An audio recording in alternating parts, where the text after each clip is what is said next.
नमस्कार, स्वागत है आपका स्पेशल रिपोर्ट में। आपके साथ मैं हूं रेणु कैलाश। स्पेशल रिपोर्ट में आज बात करेंगे खाकी पर एक और दाग की।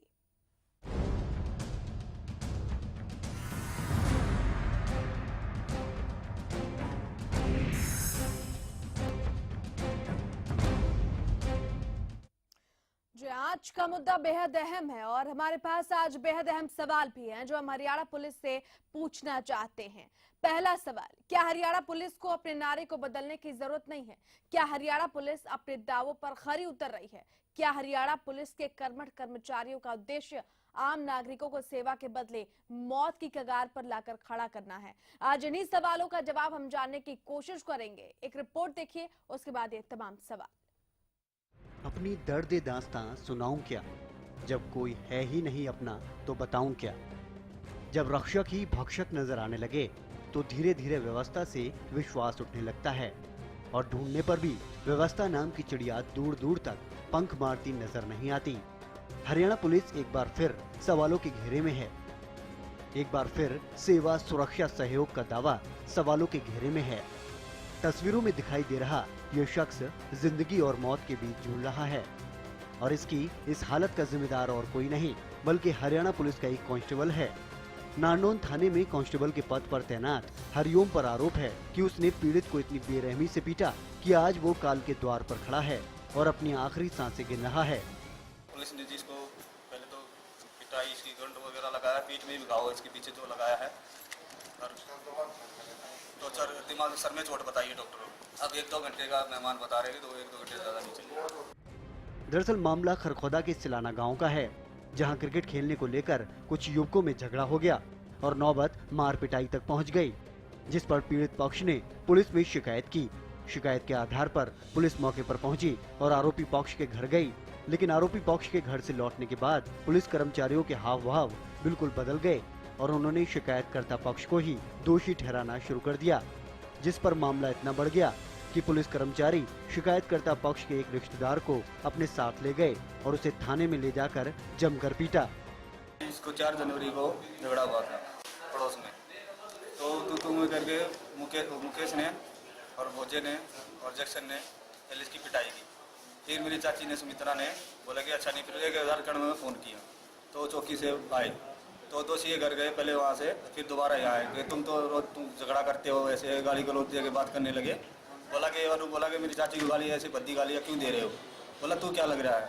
बोला जी मैं लग रहा हूँ। तो चल बेटा तेरे को ले चलते, तेरे को नसीहत देंगे, तो इतना उल्टा बोलता है तो पहले तेरे को सिखाएंगे। उसको ले जाके चौकी में बंद कर दिया। चौकी से बंद, फिर फ़ोन आया सुरेश का कि भाई हम इसको 751 में बंद कर रहे हैं और सुबह की जमानत करा लेना।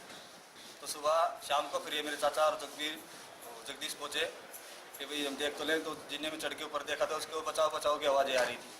तो गेट पे कोई हवलदार खड़ा था, बोलेगा अभी अंदर नहीं जा सकते, आप यहाँ से वापसी जाओ, सुबह की जमानत करा। तो ये वापसी आ गई। सुबह इनको फ़ोन आया कि आप इसको जमानत करा लो और ज़बरदस्ती इनके अंगूठे लगवा ली गई, यहाँ से लेके जाओ, नहीं तो तुम्हारे साथ भी ऐसा ही होगा, कोई कार्रवाई की तो हमारे खिलाफ। हैरानी की बात यह है कि इस मामले में सिर्फ पुलिस प्रशासन ही सवालों के घेरे में नहीं है, बल्कि सरकार की कारगुजारी भी सवालों के घेरे में है।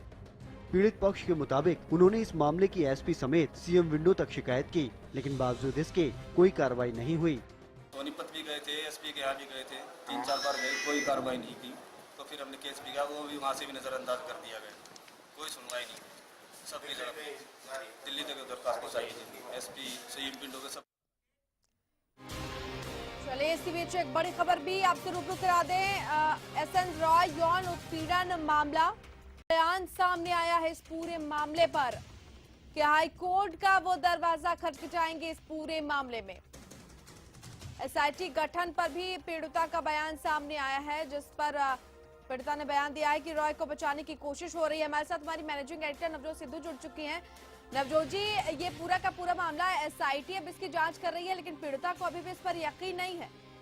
मैं बताना चाहूंगी कि हरियाणा न्यूज से एक्सक्लूसिव बातचीत करते हुए मुझसे बातचीत अभी की है पीड़िता ने थोड़ी देर पहले, और उन्होंने ये बड़ी बात की है, बड़ा खुलासा किया है। उन्होंने कहा है कि इंक्वायरी नहीं एफआईआर चाहिए। उन्होंने कहा है कि वो हाई कोर्ट का दरवाजा खटखटाएंगी, हाई कोर्ट जाएंगी पीड़िता कि उनकी एफआईआर रजिस्टर हो। एसआईटी का जो इंक्वायरी बिठाई गई है उस पर उनका ये कहना है कि रॉय को बचाने की कोशिश कर रही है सरकार, और जो अधिकारी हैं, इसलिए ये एसआईटी का गठन किया गया है, और उन्हें लगातार प्रताड़ित किया जा रहा है, उन्हें डर है, उनकी जान को खतरा है, ये उनका कहना है। वो कहती हैं कि मुझे एफआईआर चाहिए, इंक्वायरी नहीं चाहिए, और अब इसके लिए उन्होंने हाई कोर्ट जाने का फैसला कर लिया है, क्योंकि उन्हें लगता है यहाँ से उन्हें न्याय नहीं मिलेगा। बिल्कुल नवजोत जी, हैरानी की बात यह है कि इस पूरे मामले में सुर्खियों में आने के बावजूद, एसआईटी के गठन के बावजूद एफआईआर तक की सुध अभी नहीं ली गई है। देखिए, पहले आपको ये बता दूं कि एसआईटी का गठन ही इसलिए किया गया है कि एफआईआर रजिस्टर ना हो। स्पेशल इन्वेस्टिगेशन टीम इसलिए बनाई गई है कि पूरी इंक्वायरी हो, तथ्यों को सामने रखा जाए। लेकिन लीगली कानून की नजर में जब 376 का मामला बनता है तो उसमें सुप्रीम कोर्ट की क्लियर कट डायरेक्शंस हैं कि एफआईआर तुरंत रजिस्टर होनी चाहिए। एफआईआर अभी तक रजिस्टर नहीं हुई है। आईएएस अधिकारी रॉय पर यौन शोषण के आरोप लगाए हैं पीड़िता ने, और पीड़िता ने ये बड़ी बात कही है कि एसआईटी का गठन सिर्फ और सिर्फ रॉय को बचाने के लिए किया गया है, और उन्हें लगातार प्रताड़ित किया जा रहा है, उन्हें डर है, उन्हें नुकसान पहुंचाया जा सकता है, और इसलिए अब उन्होंने हाई कोर्ट दरवाजा खटखटाने की जो है अपनी मन बना लिया है कि वो हाई कोर्ट जाएंगे।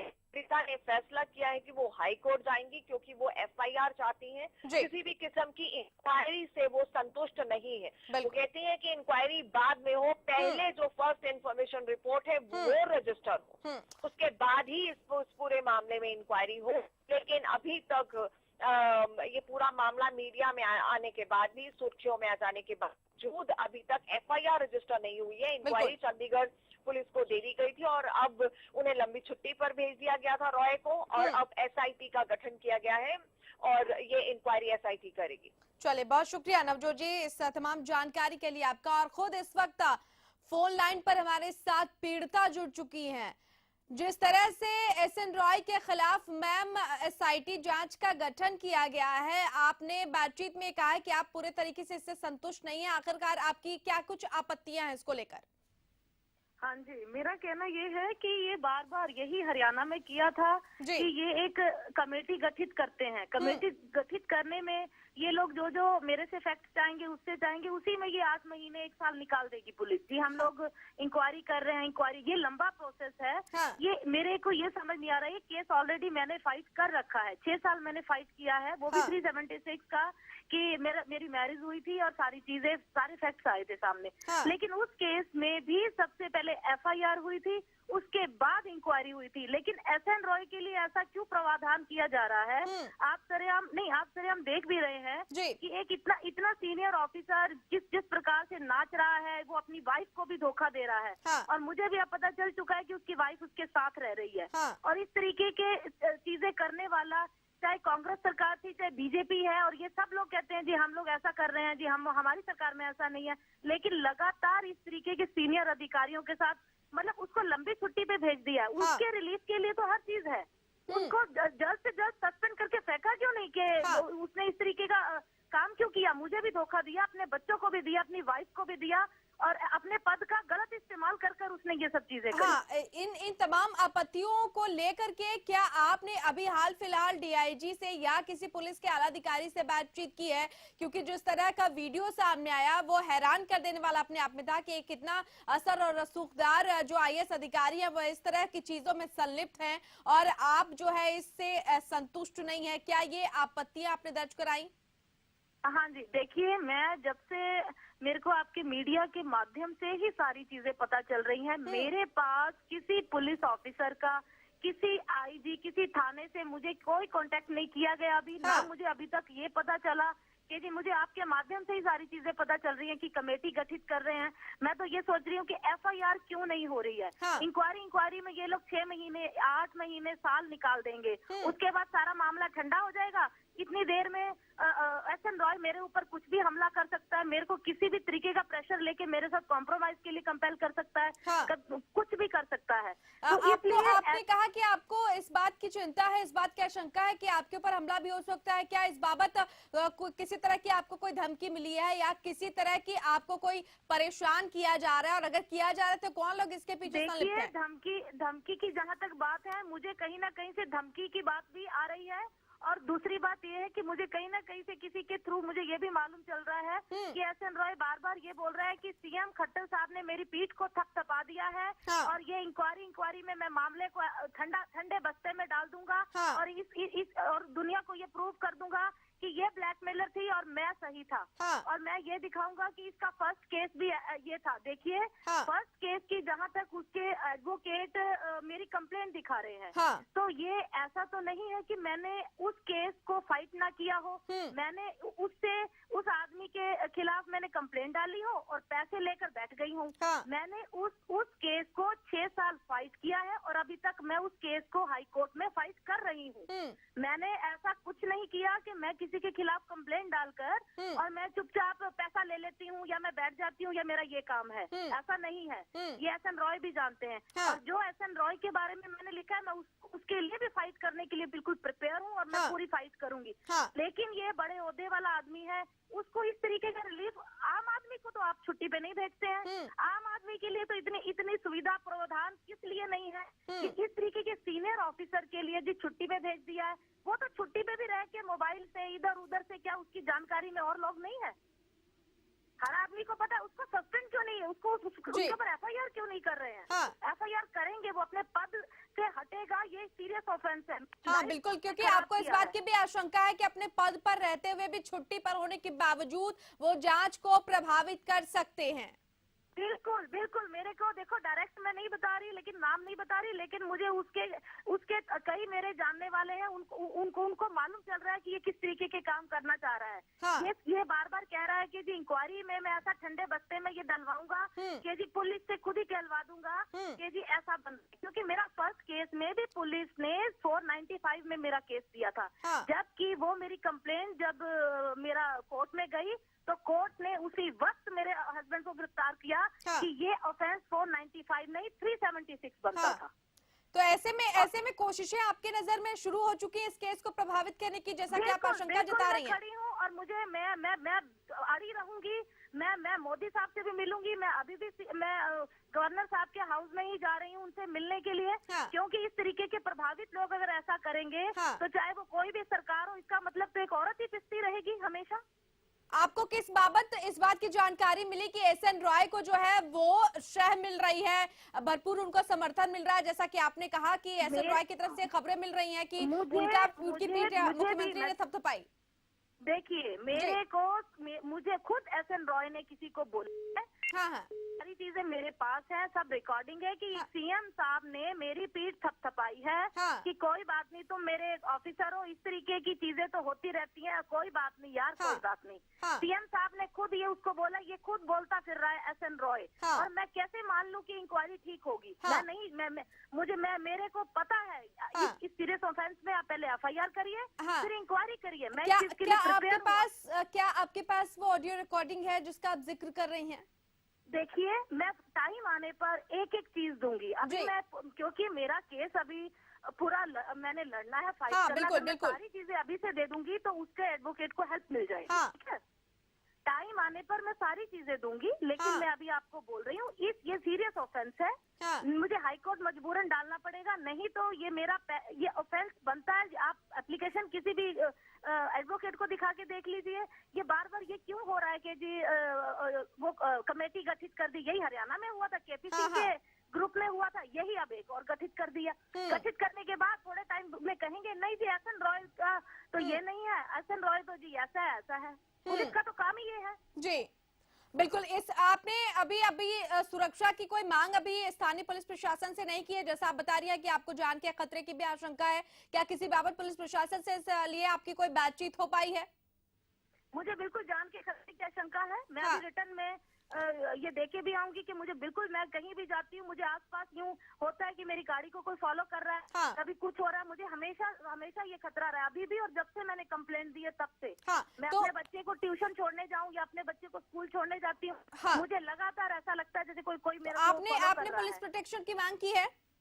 नहीं, मैंने मांग नहीं की, लेकिन मैं लगातार लिख रही हूँ कि ये इस जैसा आदमी, उच्च अधिकारी अगर बाहर घूमता रहा तो मेरी जान को खतरा है। अगर मेरी एफआईआर नहीं होगी, मुझे आत्मदाह करनी पड़ेगी। मैं और सारी सरकार का कसूर है ये, और मैं सारी सरकार के ऊपर ब्लेम देती हूँ इस चीज का। बिल्कुल, आप लाइन पर बने रहे, हम आपसे आगे भी बातचीत जारी रखेंगे। राज्य महिला आयोग की अध्यक्ष कमलेश पांचाल हमारे साथ फोन लाइन पर जुड़ चुके हैं। कमलेश जी, बहुत स्वागत है आपका हरियाणा न्यूज में। Thank you. Kamlesh ji, IAS SN Roy पर जिन्होंने आरोप लगाया वो पीड़िता खुद हमारे साथ मौजूद हैं और एसआईटी जांच का गठन, एसआईटी टीम का गठन किया गया है, लेकिन पीड़िता का ये आरोप है कि एफआईआर उन पर दर्ज होना चाहिए, आईएएस अधिकारी एसएन रॉय पर। इस मामले को दबाने के लिए एसआईटी टीम का गठन किया गया है और वो अभी भी अपने आप को असुरक्षित महसूस कर रही हैं। ऐसा है जी, मेरे जो विचार हैं कि एफआईआर पहला स्टेप होता है। हाँ। जो भी कोई भी क्राइम होता है, एफआईआर फर्स्ट स्टेज पे एफआईआर लॉन्च होना बहुत जरूरी होता है। हमने भी प्रिंसिपल सेक्रेटरी को लिख दिया है कि आपने एफआईआर लॉन्च क्यों नहीं की। हाँ। अगर कंप्लेंट हमारे पास आपके पास आई है तो फर्स्ट इनिशियल स्टेज में आपको एफआईआर करनी चाहिए थी, वो क्यों नहीं की, उसके लिए हमने लिख दिया है सरकार को और प्रिंसिपल सेक्रेटरी को लिखा है। और मैं एक बात चाहूंगी कंप्लेनेंट से कि जो इनकी स्टेटमेंट थी कल के अखबार में, हाँ। ये थी कि उन्होंने चंडीगढ़ सरकार को अपना केस मार्क करवा लिया, चंडीगढ़ में करवा लिया अपना केस जो है मार्क। तो हमारी हरियाणा की जुडिक्शन खत्म हो जाती है, हम कोई एक्शन ले। जब इन्होंने जानबूझ का अपने केस को ट्रांसफर करवा लिया है तो हम कैसे एक्शन लेंगे। तो मैं कंप्लेनेंट से पूछना चाहूंगी, क्या इन्होंने जानबूझ का अपना केस चंडीगढ़ में मार्क करवाया है? क्या आप लाइन पर मौजूद है मैम, आप हमें सुन पा रही हैं? हाँ जी, मैं सुन रही हूँ। हाँ जी, कमलेश जी ने जो सवाल आपसे पूछा है, क्या आप उसका जवाब देंगी? क्या पूछा है? कमलेश जी, एक बार फिर से अपना सवाल दोहरा दें। क्या हुआ जी, कल भी मैंने अखबार पढ़ा था, अखबार में ये दिया हुआ था कि कंप्लेनेंट ने चाहा है कि मेरा केस चंडीगढ़ सरकार को ट्रांसफर किया जाए, इसलिए चंडीगढ़ सरकार को ट्रांसफर कर दिया है। हाँ। तो हमारी जुडिक्शन खत्म हो जाती है, तो हरियाणा सरकार तभी तो कोई एक्शन देगी जब ये ही खुद मांग ट्रांसफर की कर क्या रही है। आपने अपना केस चंडीगढ़ सरकार को सौंपने का आग्रह किया है? कुछ इस तरह की बाबत जो है वो अखबारों की सुर्खियां बनी है, क्या आपने इस तरह का कोई स्टेटमेंट दिया है? हाँ, मैंने स्टेटमेंट जरूर दिया था। मैंने चंडीगढ़ इसलिए दिया था क्योंकि हरियाणा में ये खुद था और हरियाणा में बार बार ये धमकी देता था कि जी मैं तो यहाँ का ऑफिसर हूँ। पहले तो मैंने न्याय मांगने की कोशिश की थी, यहाँ भी वो एक गठित कर दी थी कमेटी, तो मैंने उस न्याय को यूँ कहा कि मेरा ऑफेंस चंडीगढ़ भी बनता है क्योंकि चंडीगढ़ इसने जिस घर में मुझे रखा, जहाँ पर इसने मेरे साथ शारीरिक संबंध रखे मुझे झूठ बोलकर, ठीक है, मैंने वहाँ करवाया। लेकिन मेरे को ये उम्मीद नहीं थी कि वहाँ भी एक कमेटी गठित कर दी जाएगी। इसका मतलब इंडिया में कहीं न्याय है ही नहीं। वो चाहे आप चंडीगढ़ चले जाओ, चाहे हरियाणा वाले अपना पल्ला झाड़ देंगे कि जी हमने तो ये कर दिया, चंडीगढ़ जाओ वो अपना पल्ला झाड़ देंगे। ये तो कोई बात नहीं हुई ना। बिल्कुल मैम, आप लाइन पर बने रहे, हम आपसे बातचीत जारी रखेंगे। कमलेश जी, आपसे भी हम बातचीत जारी रखेंगे और इस वक्त दिल्ली हाईकोर्ट से एडवोकेट मोनालिसा हमारे साथ जुड़ी हुई हैं। मोनालिसा जी, बहुत स्वागत है आपका हरियाणा न्यूज में। हाँ जी, नमस्ते। हरियाणा के आईएएस अधिकारी एसएन रॉय पर यौन शोषण का आरोप एक पीड़िता ने लगाया है। पीड़ित महिला हमारे साथ मौजूद हैं। इस पूरे मामले में डीआईजी की तरफ से एसआईटी जांच का गठन किया गया है, लेकिन पीड़िता ये कह रही है कि उन्हें लंबी छुट्टी पर भेजा गया है आईएएस अधिकारी एसएन रॉय को। वो जांच को प्रभावित कर सकते हैं, करने की कोशिश भी कर रहे हैं और वो इस पूरे मामले में इंक्वायरी की बजाय एफआईआर की मांग कर रही हैं और उनको जान के खतरे की भी आशंका है। क्या कुछ कानूनी प्रावधान इसके लिए? बिल्कुल, देखिए किससे मेरा बात हो रही है मेरे को पता नहीं, क्या मैं जान सकती हूँ आपके नाम? मेरा नाम रेणु है। रेणु जी, देखिए प्रशासन के तरफ से बिल्कुल नेग्लेक्ट करा जा रहा है ये मामला को। इस तरह का मामला को कम से कम एफआईआर तो सबसे पहले लॉन्च होना चाहिए, क्योंकि कानूनी कार्रवाई इसमें सबसे पहले we should be register the FIR, then you will be investigate the case.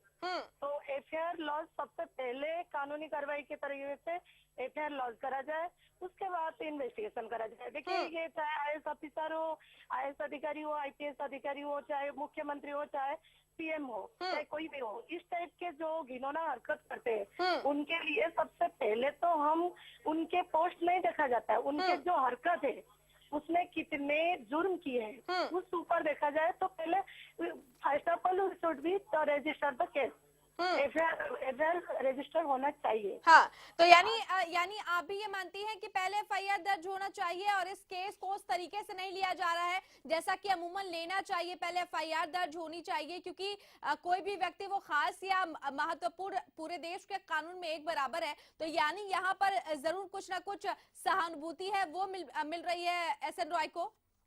जी जी जी बिल्कुल।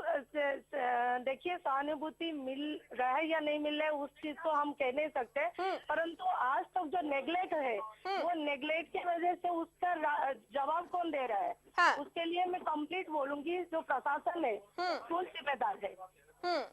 चलिए मोनालिसा जी, बहुत बहुत शुक्रिया हमारे साथ जुड़ने के लिए। और शिकायतकर्ता पीड़ित महिला हमारे साथ खुद मौजूद है।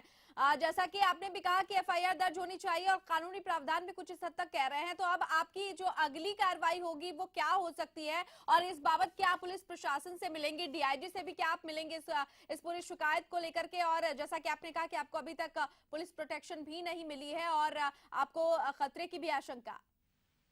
हाँ जी, देखिए मैं IG साहब से मिलके तो मैं कंप्लेंट दे के आई हूँ। उन्होंने तो ये सब फिर कमेटी गठित की, उनको तो दोबारा मिलने का कोई फायदा नहीं है। हाँ, मैं गवर्नर साहब के पास मैं जरूर अब जा रही हूँ, देखूँ अगर गवर्नर साहब मुझे मिलते हैं। लेटर तो मैंने पोस्ट कर रखे हैं उनको।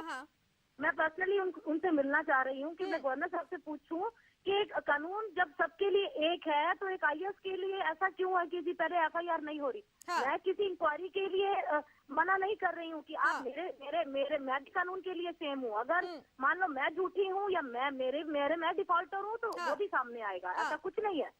ठीक है, लेकिन एज पर लॉ इस तरीके के सीरियस ऑफेंस में मैं खुद देख रही हूँ, उसने अपनी वाइफ को भी धोखा दिया, अपने बच्चों को भी धोखा दिया, उसने मुझे भी धोखा दिया, समाज को भी धोखा दिया। ऐसे अपराधी को इस तरीके का क्यों सहानुभूति कह लो या रिलीफ कह लो कि लंबी छुट्टी पे भेज दिया। आप कोई आम आदमी हो, सरकार को इतना तो बोलना भी नहीं मीडिया में पड़ेगा, फटाफट से FIR करके फेंक देते हैं आम आदमी को। बिल्कुल। कमलेश जी, आप हमें सुन पा रही हैं? हाँ जी, सुन पा रही हूं। कमलेश जी, अब चूंकि पूरा का पूरा मामला आपने सुना भी और समझा भी, FIR होनी चाहिए लेकिन वो FIR हो नहीं रही है। SN रॉय को लंबी छुट्टी पर भेज दिया गया, चूंकि वो बार बार अपने पद और रौब को गालिब कर रहे थे कि चूंकि वो यहाँ के अधिकारी है इसलिए उनका यहाँ कोई कुछ बिगाड़ नहीं सकता है। अब पीड़िता जो है वो गवर्नर से मिलने की सोच रही है। राज्य महिला आयोग इसमें क्या मदद कर सकता है पीड़िता की? ऐसा जी, मैं एक पीड़िता से जो भी कंप्लेनेंट है इनसे ये कह रही हूँ कि जुडिक्शन का मामला आ जाता है। इन्होंने कह दिया कि चंडीगढ़ में मैं केस को डील करवाना चाहती हूँ, जो मेरे साथ इंसिडेंट हुई वो भी चंडीगढ़ के एरिया में हुई है। अब ये गवर्नर के पास जाएंगी तो भी यही क्वेश्चन अराइज होगा। तो एग्जैक्ट चंडीगढ़ सरकार को ही अब कार्रवाई करनी चाहिए जब ये चाहती है कि मेरी कार्रवाई चले और FIR होनी चाहिए। और सभी के लिए कानून बराबर है, चाहे कोई IAS है, चाहे कोई प्रधानमंत्री है, चाहे कोई किसी भी लेवल पर है। सबको ये देखना चाहिए कि कोई गलत करता तो गलत को गलत सजा देनी चाहिए। और कार्रवाई आगे कार्रवाई तभी मानी जाती है जब FIR हो जाए और FIR के बाद इन्वेस्टिगेशन शुरू होती है। तब उन्होंने तो इनिशियल स्टेज पे भी काम नहीं किया है, ये गलत है। FIR होना पहले फर्स्ट स्टेप होता है और होनी चाहिए। चलिए कमलेश जी, बहुत शुक्रिया हमारे साथ जुड़ने के लिए। और पीड़िता जो शिकायतकर्ता हमारे साथ जुड़ी हुई थी, आपका भी बहुत बहुत शुक्रिया। और कोशिश लगातार हम करेंगे कि आपकी जो आवाज है उसको हम मंच पर लेकर आए और आपसे बार बार हम बातचीत करने की कोशिश करेंगे और आपकी जो भी समस्याएं हैं या जो भी आपके आरोप है वो कम से कम हम सामने लाने की कोशिश करेंगे, ताकि आप जैसा महसूस करिए कि आपको जान का खतरा है, कम से कम उसमें आपकी कोई मदद की जा सके। SN रॉय को लंबी छुट्टी पर भेज दिया गया, SIT का गठन, लेकिन अभी तक FIR दर्ज नहीं हुई है। ऐसे में पीड़िता संतुष्ट नहीं है, इंक्वायरी नहीं, उनको चाहिए FIR। चलिए इसी के साथ इस खास पेशकश में इतना ही, लेकिन प्रदेश की तमाम बड़ी और अहम खबरों के लिए जरूर देखिए हरियाणा न्यूज। नमस्कार।